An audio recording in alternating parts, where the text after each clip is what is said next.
অবশেষে শিক্ষকদের জন্য দারুণ সুখবর নিয়ে এলেন অন্তর্বর্তীকালীন সরকার।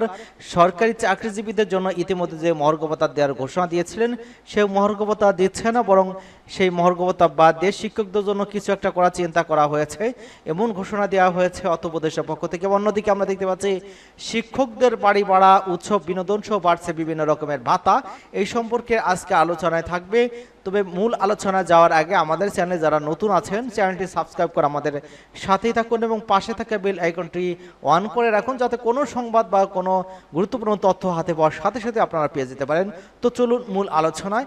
এখানে আপনারা দেখতে পাচ্ছেন যে স্পষ্টভাবে বলে অর্থ উপদেষ্টা বলেছেন যে আমি কিন্তু সামাজিক খাতে বরাদ্দ কমাবো না।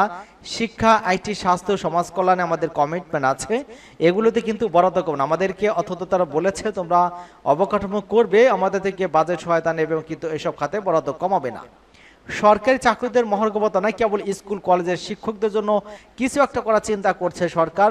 সাম্প্রতিক এক সাক্ষাৎকারে অর্থ উপদেষ্টা কিন্তু সালাউদ্দিন আহমেদ এমনটাই জানিয়েছেন।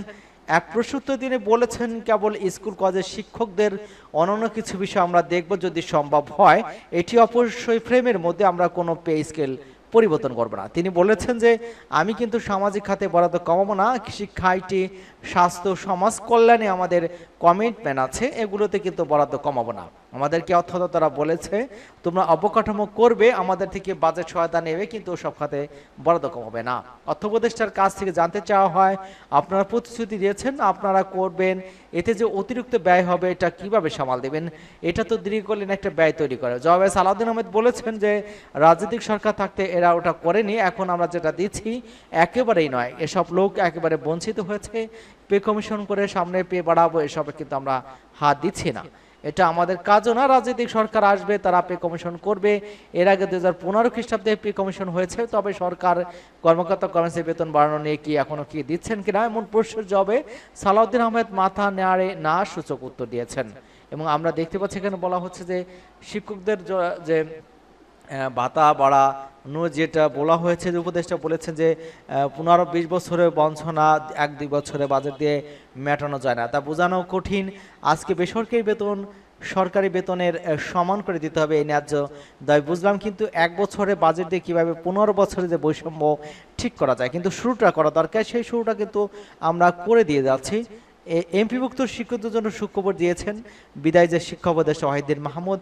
শিক্ষকদের উৎসব ভাতা, বিনোদন ভাতা, বাড়ি ভাড়া সহ অন্যান্য ভাতা বাড়ছে বলে জানিয়েছিলেন তিনি। এবং শিক্ষা মন্ত্রণালয়ের সম্মেলন কক্ষে ওয়াহিদুদ্দিন মাহমুদ বিদায় এবং সিআর আবরারের যোগদান উপলক্ষে কিন্তু এই একটা অনুষ্ঠান আয়োজন করা হয়েছিল, এবং ওই অনুষ্ঠানে ওয়াহিদুদ্দিন মাহমুদ কিন্তু একথা জানিয়েছেন। তিনি বলেছেন কয়েক মাস আগে আমি সবাইকে আশ্বাস দিয়েছিলাম 7 বছর এবছর এবং আগামী বছরের বাজেটে যতটুকু অর্থ সংকলন করা যায় অর্থ মন্ত্রণালয়ের সঙ্গে বসে আমরা যতদূর পারি চেষ্টা করবো যাতে দাবিগুলো মেটাতে।